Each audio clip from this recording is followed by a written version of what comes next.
समझ के नहीं आई। एक गजल दे चंद शेर पेश करने लगे जे जिंदू सत्याग्रह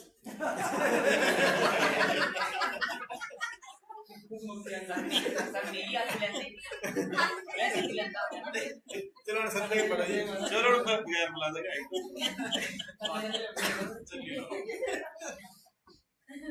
जिंदू भावें बुढ़ापा दिखा जिंदू भावें बुढ़ापा दिखा भी शैर शलापा दिखा अपनी क्या लगा आगे जो कि हम खाए आगे बोले ना जिंदू भावें बुढ़ापा दिखा भी शैल शलापा दिखा ते इरदे जहर कटोरा रखदा इरदे जहर कटोरा रखदा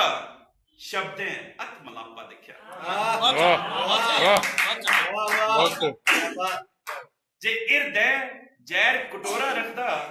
शब्दें अत मलापा दिखा ते लखां टैक्स डगारी गेजो लखां टैक्स डगारी गेजो उंदे कदे भी छापा दिखा लखां टैक्स किसी है ना अरबान लखां टैक्स डगारी गेजो उंदे कदे भी छापा दिखा ते अगला शेर में रेखा जी ने रही है जे तनख्वाह समय पर कदे नहीं लभी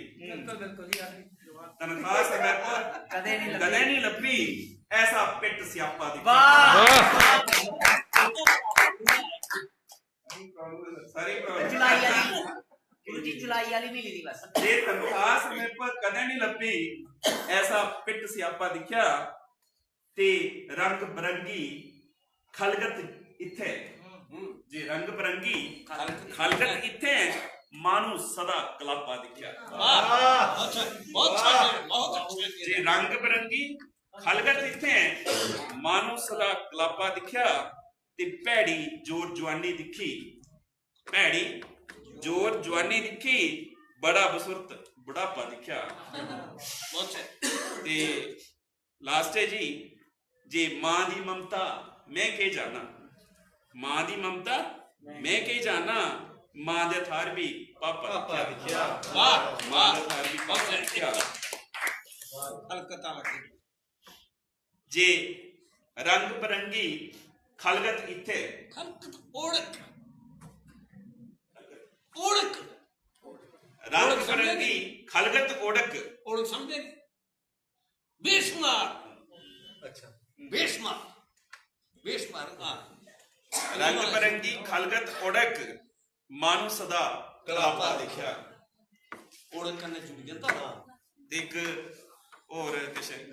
गजल है गजल दे 4 शेर